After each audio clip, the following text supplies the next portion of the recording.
RST math class में सभी बच्चों का बेटा मोस्ट वेलकम। आज का बेटा हम लोगों का टॉपिक जो है वो भाग से रिलेटेड है। तो यहाँ आप भाग दो प्रकार का पढ़ेंगे, एक तो साधारण भाग और दूसरा आप पढ़ेंगे उत्तरोत्तर या क्रमागत भाग।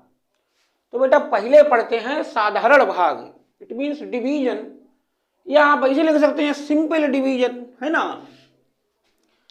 तो भाग तो सभी बच्चे जानते हैं, भाग में क्या क्या होता है पहले ही बता चुके। लेकिन आपसे अगर ये पूछ लिया जाए कि भाग किसे कहा जाता है तो आप कैसे डिफाइन करेंगे इसको, है नहीं बेटा। पता चले आपने सारे सवाल कर लिए भाग के और आपको एक छोटी सी बात नहीं पता भाग किसे कहते हैं। तो बेटा भाग कहाँ से आया? भाग बेटा घटाने से आया। और गुणा कहाँ से आई? गुणा बेटा जोड़ने से आई। तो पहले तो प्लस माइनस था, फिर उसके बाद जो है गुणा और भाग आया। तो भाग किसे कहा जाता है? बार बार घटाने की लघु विधि, बार बार घटाने की लघु विधि भाग कहलाती है। तो इस बात को आप समझने के लिए पहले मान लो हमें 27 को भाग करना है 6 से, तो पहले हम भाग थोड़ी ना जान, भाग तो बेटा घटाने से आया। तो 27 क्या हुआ? जिस संख्या को हम भाग दे रहे हैं वो संख्या क्या होती है बेटा? भाज्य होती है।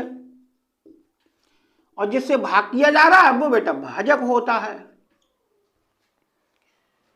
तो अब जरा 6 से हम 27 को लिए भाग देंगे तो भागफल और शेष क्या आएगा? यही तो है, भाग करने से भागफल और शेषफल आता है।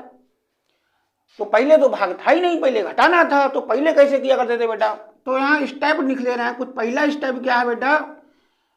हमें 27 को भाग करना है 6 से। तो 27 में से हम 6 घटाते रहेंगे जब तक कि जो संख्या है वो 6 से कम नहीं हो जाती। 27 में से जरा 6 घटाइए, क्या बचा? 21। अब स्टेप 2 कीजिए, वही प्रक्रिया फिर। अब 21 में से 6 घटाइए, बचा 15। स्टेप 3 कीजिए, 15 में से 6 घटाइए, बचा 9। अब लास्ट स्टेप हुआ 4, जो कि 9 में से 6 गया, बचा 3। अब बेटा 3 में से 6 थोड़ी ना घट जाएगा। तो जो 3 क्या है बेटा? 6 जब घटाते गए तो लास्ट में 3 बचा। अब 3 से 6 घटाओ, निगेटिव रहेगा, शेषफल निगेटिव होता नहीं है। तो ये जो है जो 3 वो बेटा वो शेषफल आया। और ये हमने कितनी बार ये प्रक्रिया दोहराई? बार कोई तो भागफल कहा जाता है, तो बेटा 4 बार ही तो दौड़ाई। तो ये 4 बार का मतलब है बार कोई तो हम कहते हैं भागफल। तो जितनी स्टेप आएंगी समझ लो वो ही क्या हो गया? भागफल हो गया। कितने लोगों को पता था बेटा ये कॉन्सेप्ट? किसी को नहीं पता था। बड़ा बड़ा ताज्जुब की बात है। आपने मतलब जो है भाग करते चले जा रहे हैं कक्षा 3-4 से। चलिए फिलहाल अब आपने जान लिया इस चीज को। अब बेटा क्वेश्चन करते हैं, क्वेश्चन कैसे आते हैं। चलिए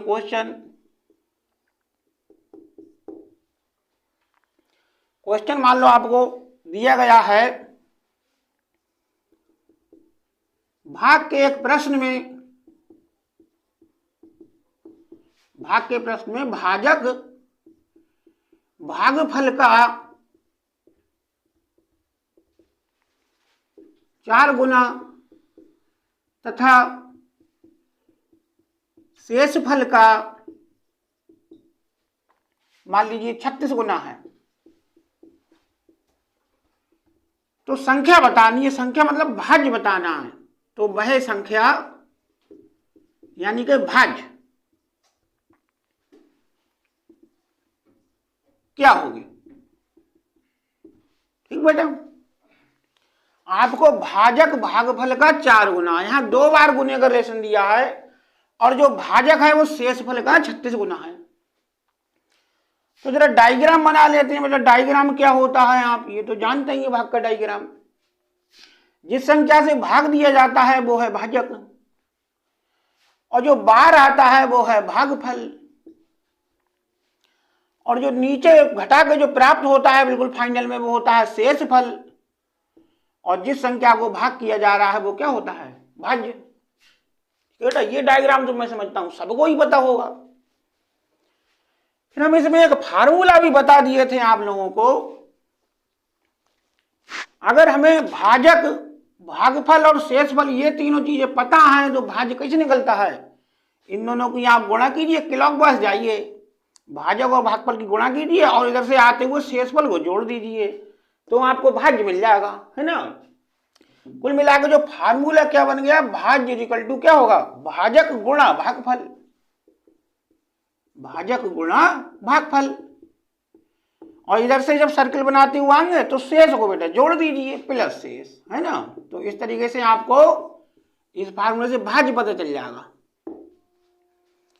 चलिए बेटा क्वेश्चन इसका किस तरीके का आता है, आप क्वेश्चन लिखिए। मान लो दिया गया भाग के एक प्रश्न में भाजक भागफल का 4 गुना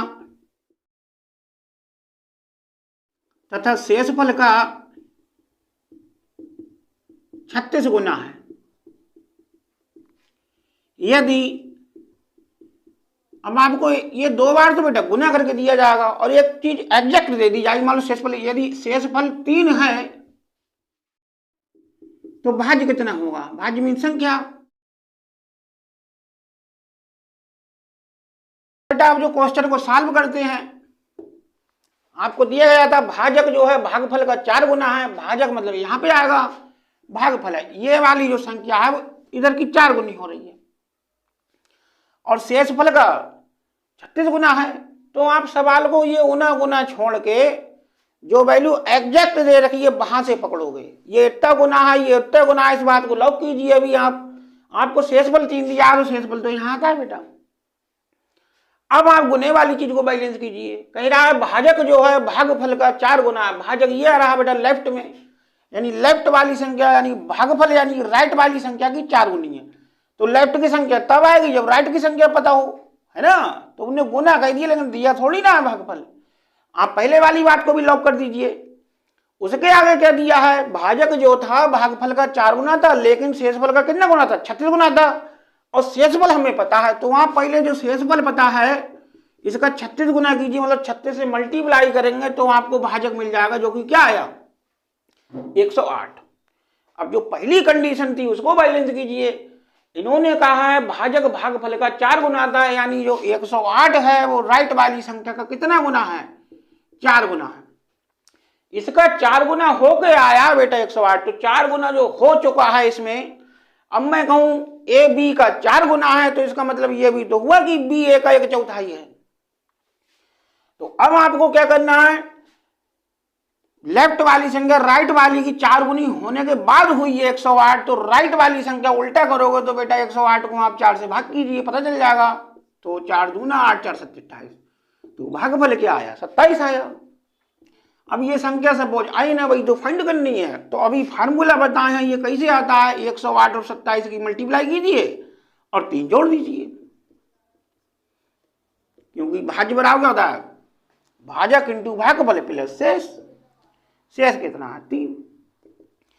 यहां गुणा करिए फटाफट बेटा, 108 70 कर दीजिए, है नहीं, 100 7 700 8 7 56 कितना हुआ 756, 756 का 6 हासिल लगा 75, 108 दूनी 216, 216 75 निकालिए 291 प्लस के 3, इतना तो काम आप कर लेंगे आराम से। तो कितना आया 2900, यानी 29 और 19, this is the correct answer. तो बेटा कोई टाइम लगा सवाल को, बस यहीं पकड़ने वाली बात थी। जो शेषफल का गुना किया था तो गुणा की गई थी, फिर भाजक जो है पहले ही गुना हो चुका है भागफल का, तो दूसरी बार में जो करेंगे वो भाग करेंगे। बेटा अब थोड़े टफ सवाल पे आते हैं, इस तरीके के 3-4 सवाल दे रखे हैं, आप लगा लेंगे। बेटा हम आपको इतना वैसे ही पढ़ा देंगे, अगर आपने हमारे कंसेप्ट समझ लिए आपको कोई भी क्वेश्चन पूछने की जरूरत नहीं पड़ेगी। उंगलियों पर रहते हैं कठिन सवाल बेटा। यहाँ क्वेश्चन क्या है, यदि भाजक भागफल का 4 गुना तथा शेषफल का मान लो 2 गुना है, और उन्होंने दे दिया यदि भाजक और भाज्य, यहां 2 चीजें दे रखी हैं, भाजक और भाज्य ए तथा बी है, भाजक और भाज्य ए तथा बी है, तो ए और बी में संबंध क्या है, relation between A and B. तो अब ये बेटा थोड़ा स्टैंडर्ड बढ़ गया, ये सवाल बच्चे अक्सर पूछते हैं, वो गुने होने वाले तो कर लेते हैं। ये बेटा सॉल्व करते हैं इसको। पहले डायग्राम बना लिए। वो क्या कह रहा था, भाजक भागफल का 4 गुना है, शेषफल का 2 गुना। अभी बताए थे आप, गुना गुना छोड़ दीजिए, एग्जैक्ट जो दिया है वहां से पकड़िए सवाल को। इस बार आपको शेषफल थोड़ी ना दिया है। उन्होंने कहा भाजक और भाज्य ए और बी है, तो भाजक बेटा यहां लिया जाता है, ए हो गया, भाज्य जिस संख्या को भाग दे रहे हो वो बी हो गया।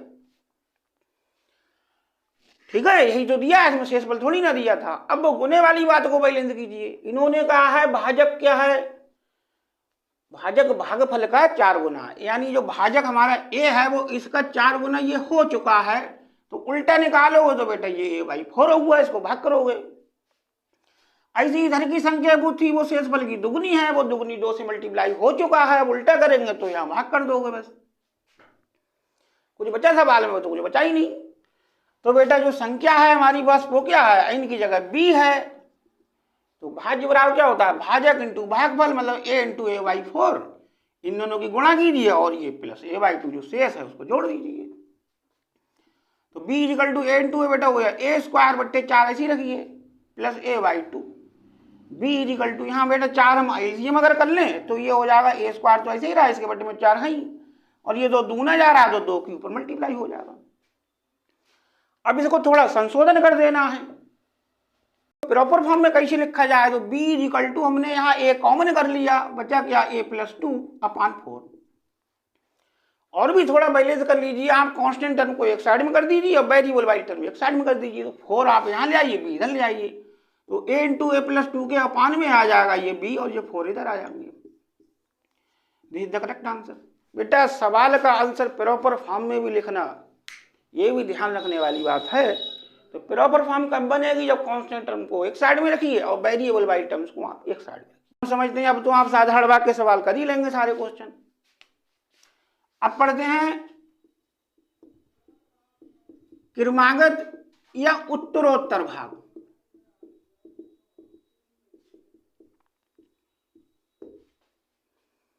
Successor division.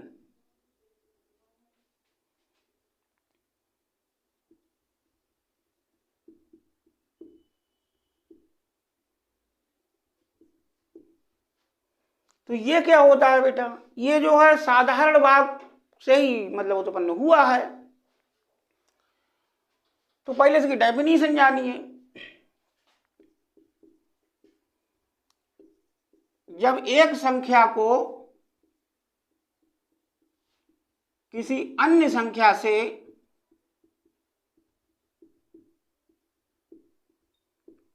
भाग देने पर प्राप्त भागफल को,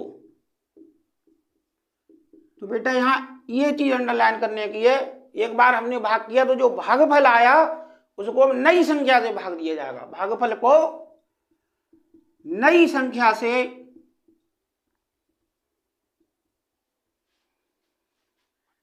भाग देने पर, ठीक है, नई संख्या से भाग देने पर पुनः शेषफल प्राप्त करते हैं, या पुनः शेषफल प्राप्त होता है। और मान लो यही क्रम आगे लगातार जारी रहे,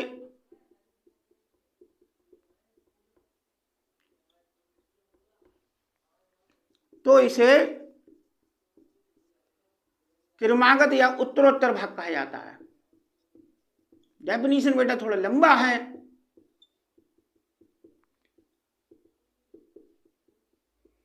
तो बेटा लिखने में तो बहुत लंबा आ रहा है, समझने में बहुत छोटा है। हमने एक बार मान लो किसी संख्या की संख्या को भाग कर दिया, तो जो दूसरी बार भाग देना है जो नई संख्या से, तो जो भागफल प्राप्त होगा उसमें भाग करना है।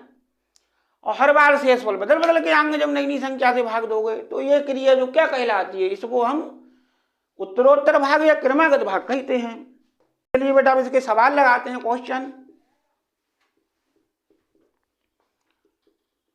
मान लो क्वेश्चन दिया, किसी संख्या को 5, 7, 9, ठीक, से क्रमागत भाग देने पर, वो क्रमागत जो वर्ड है बेटा उसी का मतलब है उत्तरोत्तर भाग हो रही है। शेष फल बेटा जब अलग अलग संख्या से भाग दो तो हर बार शेषफल बदल के आएगा। हो सकता है 2 बार सेम आ जाए, 1 बार चेंज आ जाए। फिलहाल तीनों संख्याओं को शेषफल अलग अलग होंगे। शेषफल मान लो 2, 3, 4 प्राप्त होते हैं। फिर उन्होंने कह दिया उसी संख्या को, हमें संख्या भी तो नहीं पता है किसमें 5, 7, 9 से भाग दिया रहा है, उसी संख्या को 73 से भाग दिया जाए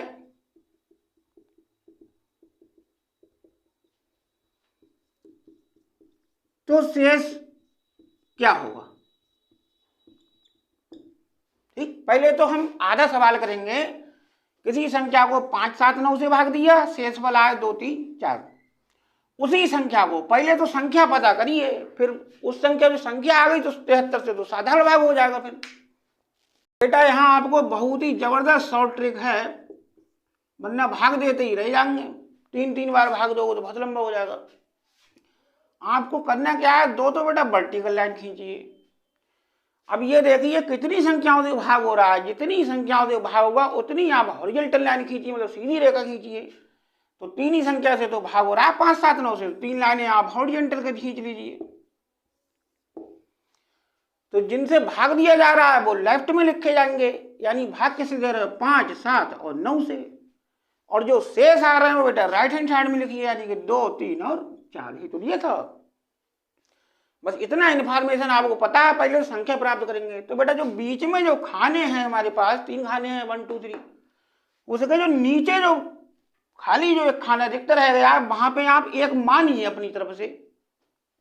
यहां हमने एक को मान लिया, कंसीडर कर लिया।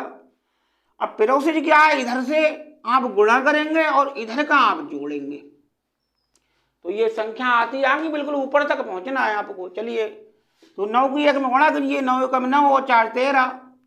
अब 7 और 13 की गुणा कीजिए, 13 91 और 3 कितना हुआ 94। 94 पंजे कीजिए, पंजे की ट्रिक बताए हैं, आधा करके 0 बढ़ाइए तो 94 का 8 बेटा 47 हुआ। अब उसमें 0 बढ़ा हुआ तो 470, यानी 94 पंजे कितना हुआ 470 और 2 आप जोड़ दीजिए, यानी कि 472।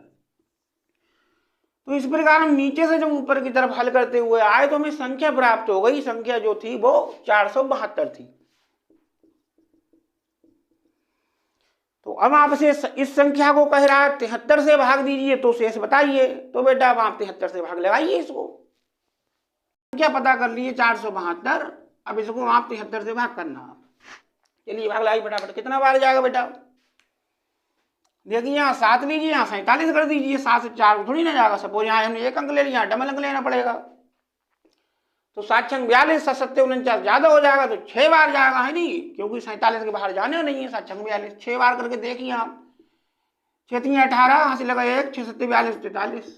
ठीक, कम ही तो आया 472 से, घटाइए जरा। 12 में से 8 गया 4, या 6 में 3 गया 3, तो बेटा शेष क्या आया 74। तो जो शेष आया वो कितना आया 74 करेक्ट आंसर। ठीक,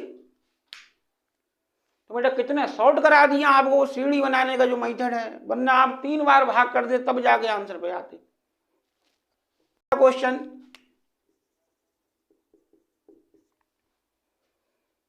कभी कभार बेटा खाली 2 ही संख्याओं से भाग दिलवाएगा, सवाल छोटा हो जाएगा। मान लो दिया है किसी संख्या को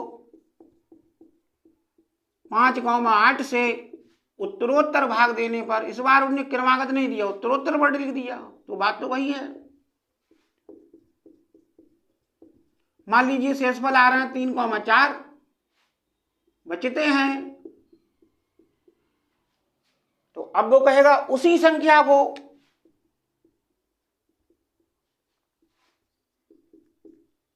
उल्टे क्रम से। बेटा उल्टा क्रम क्या हुआ, पहले 5 8 का क्रम था तो 8 5 का हो जाएगा। मतलब ये तो तुम्हें समझना है, नहीं भी दिया है, इट मीन्स 8 और 5 से भाग देने पर शेष क्या होंगे। अब बेटा आपको जल्दबाजी नहीं करनी है। आपने देखा कि 5 8 से भाग दिया था, शेष पर 3 4 था। अब 8 5 से करेंगे तो आप पलट के रख दो 4 3, वो ऑप्शन में भी दिया जाएगा आपको। तो इतने फ्री में थोड़ी ना हो जाता है कंपटीशन का सवाल, थोड़ा मेहनत कीजिए, जो आएगा वो माना जाएगा बेटा। चलिए पहले आप किससे भाग दे रहे थे, 5 और 8 से। यहाँ 2 लाइनें खींची जाएंगी हॉरिजॉन्टल, क्योंकि 2 ही संख्याओं से तो भाग हो रहा है। शेषफल था 3 और 4। चलिए यहाँ 1 माना, 8 1 8 4 12, 12 पंजे 60 3 63, यानी संख्या क्या आई, 63। अब बेटा संख्या को दूसरा डायग्राम भी बनाना पड़ेगा। अब संख्या को बीच में ही तो ले जाएगा ऊपर वाले खाने में। अब इस संख्या को उल्टे क्रम में भाग दीजिए। पहले 5 8 का क्रम था, तो अब बेटा पलट जाएगा, अब ये क्रम हो गया 8 5 का, है ना। इसको हमने उल्टा कर दिया, बस 8 5 कर दिया, 5 8 जगह। तो बेटा यहाँ जो है इसको 8 से यहाँ 63 को काटिए, भागफल यहाँ लिखिए, शेष बिल्कुल इसके जस्ट सामने लिखा जाएगा। तो 2 2 64 ज्यादा हो जाएगा, 8 7 56 जाएगा, 8 7 56। अब 63 में 56 घटाइए, शेष लिखिए, यानी 7 ही शेष बचेगा। तो यहाँ बेटा ये ध्यान रखना, 56 नहीं लिखना है, 56 को मन में रखिए, जो बाहर जा रहा है वो लिखना। 8 7 56, 7 के साथ 56 निकाल के जो शेष बचा वो इधर लिख दीजिए। फिर 5 1 5, अब 2 शेष बचा। तो बेटा नए शेष क्या क्या है, 7,2। This is the correct answer. Time लगा, कुछ टाइम नहीं लगा। एक क्वेश्चन बेटा लास्ट क्वेश्चन आपको करना है, जो थोड़ा अलग है, बस यही किसी के बाद एंड हो जाएगा। किसी संख्या को एक छात्र ने 36 की जगह मान लो 63 से भाग दे दिया। उसका उत्तर मान लीजिए 16 आया, तो सही उत्तर बताओ। बड़ा इंटरेस्टिंग सवाल है ये, तो बिल्कुल ही अलग हो गया भैया। तो चलिए अब आपको इसमें भी ये नहीं करना कि 36 की जगह 63 से भाग दिया, आप कहोगे पहले 16 आ रहा था, आंसर 61 हो जाएगा। ऐसा थोड़ी नहीं हो जाएगा। जबकि बुक में एक सवाल दिया है ये, तो उन्होंने यहाँ बेटा 24 दिया, उसका आंसर 42 आ रहा है, पलट के आ रहा है, तो वहां तो तुक्का बैठ गया। अब बेटा आप तुक्के की पढ़ाई करेंगे तो काफी क्वेश्चन गलत कर जाएंगे, है नहीं, तो तुक्का नहीं बिठाना। इसीलिए बेटा हमने ये संख्या 16 कर रखी है। चलिए किसी संख्या मान लीजिए x है, उसको भाग देना था किससे, 36 से, और उसने भाग किससे कर दिया, 63 से। तो ये जो था वो सही था, और उसने जो गलत कैलकुलेशन किया उसके अकॉर्डिंग आंसर कितना आया वो बराबर में लीजिए, आंसर उसका आया 16। तो यहां से हम x की वैल्यू फाइंड कर सकते हैं। 63 को उधर ले लिए, 16 × 63। अब हमसे गलत वाला रिजल्ट पूछ रहा है। ये गलत वाला रिजल्ट से हमारी जो संख्या आएगी, अब गलत वाले रिजल्ट से हम सही वाला रिजल्ट निकालेंगे। गलत वाले से सही वाला रिजल्ट हमें चाहिए। तो जो x का मान आया वो आप सही वाले में फिट कर दीजिए। तो सही वाला कितना हो गया, x की वैल्यू लगाइए 16 × 63 और बटे में 36 था। बस फटाफट काट के, चलिए 4 चौके 16, 4 नियम 36, 9 7 63, 4 7 28। तो बेटा चेंज आया नहीं आया, आप 16 की जगह 61 कर देते, गलत हो जाता। तो बेटा पढ़ाई को जो आप बहुत ही कॉन्सेप्ट के तरीके से पढ़ेंगे तो आपका सवाल कभी गलत नहीं होगा। आज के लिए इतना ही, धन्यवाद, थैंक यू।